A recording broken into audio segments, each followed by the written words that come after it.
Welcome to the Daily Bite with your host, Pastor Steve Andrews. Today's text is from Ezekiel chapter 19, and it calls upon Ezekiel to lament. Lament means to mourn loudly. So not just a sorrowfulness, but actually vocalizing that sorrow.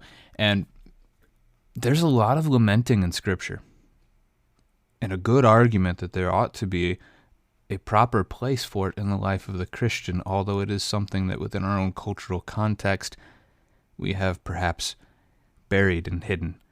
So that might be one that we need to take up again, but I'll leave that for another show, or for somebody who's a little bit more well-spoken on that topic than myself. Let's read the text. "And you take up a lamentation for the princes of Israel and say, What was your mother? A lioness. Among lions she crouched, in the midst of young lions she reared her cubs, and she brought up one of her cubs. He became a young lion, and he learned to catch prey. He devoured men, the nations heard about him, and he was caught in their pit. And they brought him with hooks to the land of Egypt. When she saw that she waited in vain, that her hope was lost, she took another of her cubs and made him a young lion. He prowled among the lions, he became a young lion, and he learned to catch prey. He devoured men and seized their widows, he laid waste their cities, and the land was appalled, and all who were in it at the sound of his roaring. Then the nations set against him from provinces on every side. They spread their net over him, he was taken in their pit. With hooks they put him in a cage and brought him to the king of Babylon. They brought him into custody that his voice should no more be heard on the mountains of Israel. Your mother was like a vine in a vineyard, planted by the water, fruitful and full of branches, by reason of abundant water. Its strong stems became rulers' scepters. It towered aloft among the thick boughs. It was seen in its height with the mass of its branches, but the vine was plucked up in fury. Cast down to the ground, the east wind dried up its fruit. They were stripped off and withered. As for its strong stem, fire consumed it. Now it is planted in the wilderness, in a dry and thirsty land, and the fire has gone out from the stem of its shoots, has consumed its fruit, so that there remains in it no strong stem, no scepter for ruling. This is a lamentation, and has become a lamentation." This is the word of the Lord.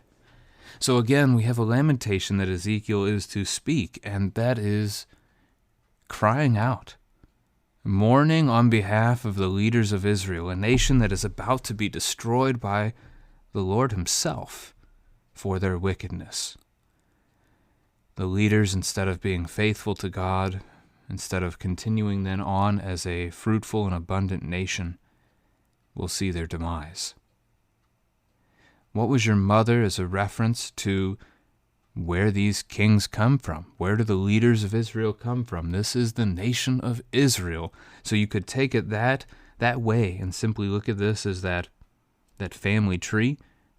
Talk about the 2 Samuel 7 promise to King David that one of his descendants would reign on his throne forever, and thus see Israel as mother.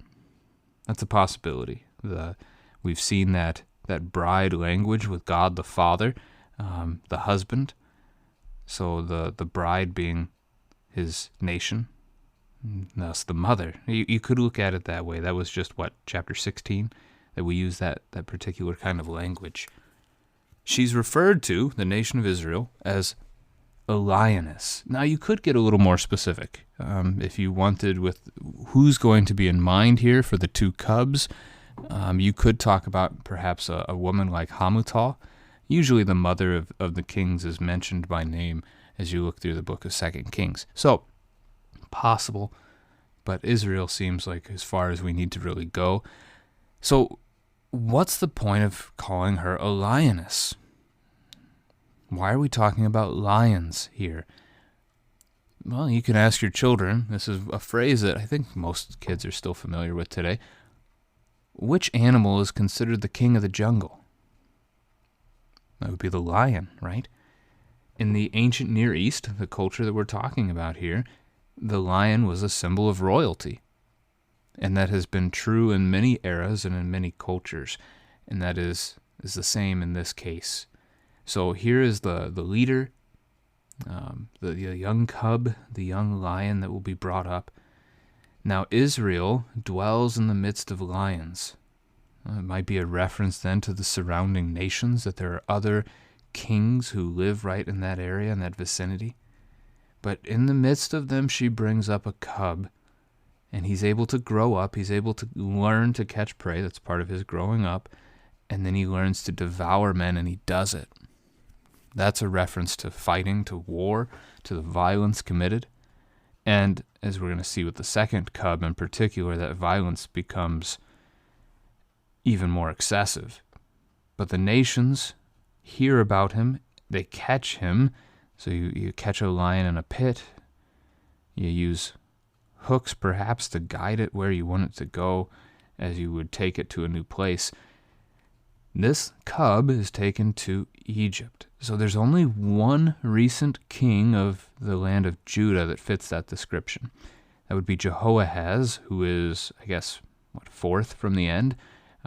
Jehoahaz, Jehoiakim, Jehoiakim, and then Zedekiah, and then exile. So Jehoahaz in 2 Kings 23, verse 34, you can see taken off to Egypt. So that's the cub that we're probably talking about, the king over Judah, and why we said Hamutal before, possibly.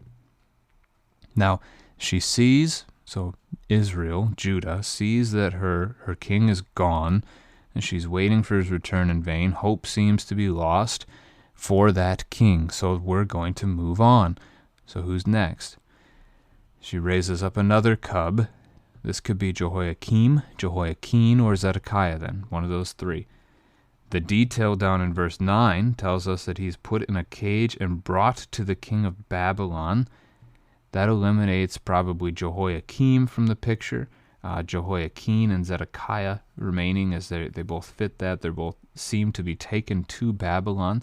However, or at least before Nebuchadnezzar, Jehoiakim is described as having slept with his fathers, which means most likely he's buried in a tomb in Jerusalem where the rest of the kings of Israel and Judah had been buried.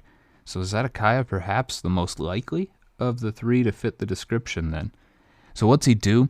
Like his other cub, his brother cub, he grows up. He becomes a young lion.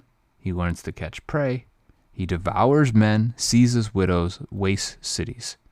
So not just the one descriptor of violence, but now we've got three. And the very land is appalled at this lion, at this king. So another point of conversation with your children, are these good things? That he's devouring men, seizing widows, and destroying cities? The answer to that, probably no, right? And especially as that violence is going to be not just directed at enemies, but even within his own kingdom. So the nations set out against him also. They trapped him, they pitted him, they put him in a pit. And again, hooks, but instead of taking him to Egypt, they took him to the king of Babylon, Nebuchadnezzar. He was placed in custody that his voice should no more be heard on the mountains of Israel. In other words, he's never going home. He's going to die where he is in Babylon. So, chance to talk about some of the kings, the last kings of Judah's reign as a nation before its destruction. The second part of the text is actually going to parallel and bring up some of our previous conversations from these past days.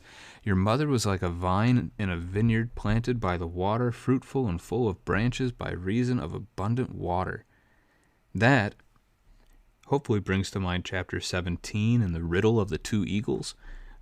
That the eagle had taken the plant and put it in a place where it could grow and placed it in good soil and placed it by streams of water. So was God's people. So were God's people. They were taken and placed in a good place. And again, we can talk about how God did that as he brought them out of Egypt and put them in the promised land.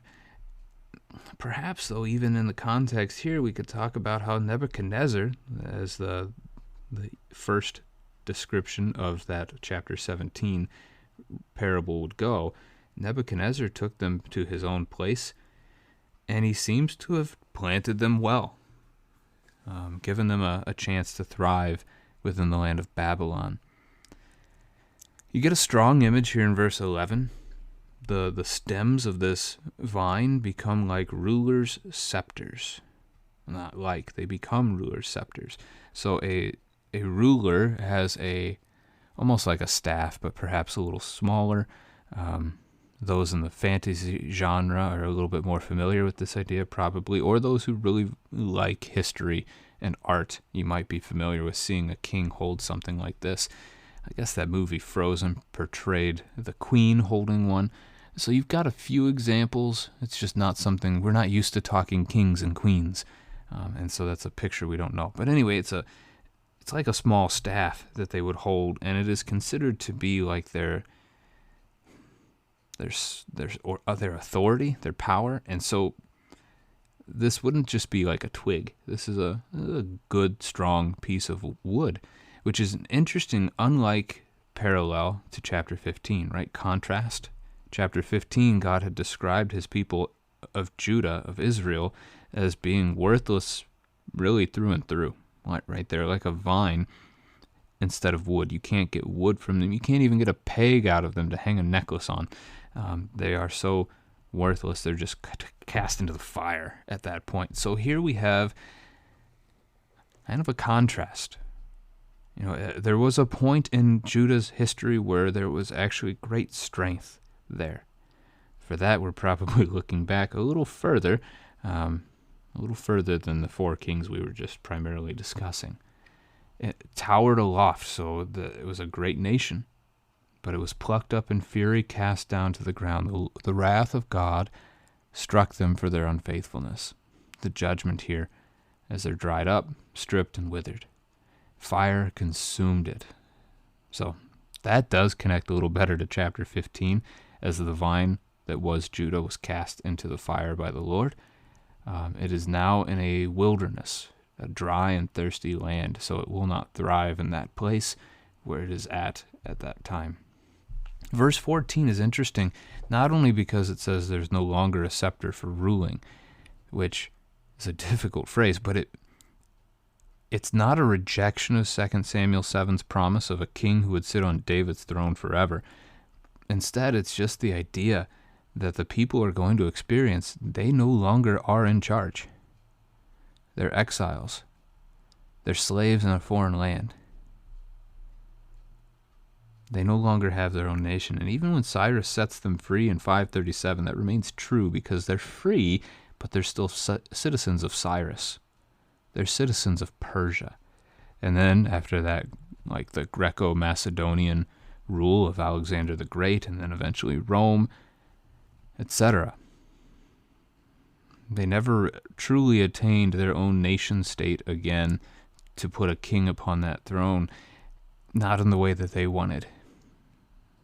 They are instead consumed from within. That's the picture of verse 14. Fire has gone out from the stem of its shoots. The fire didn't come to them. Fire came from within. They destroy themselves. That's again their own unfaithfulness, their rejection of God as king, their worship of pagan idols, and all the violence that they committed amongst themselves.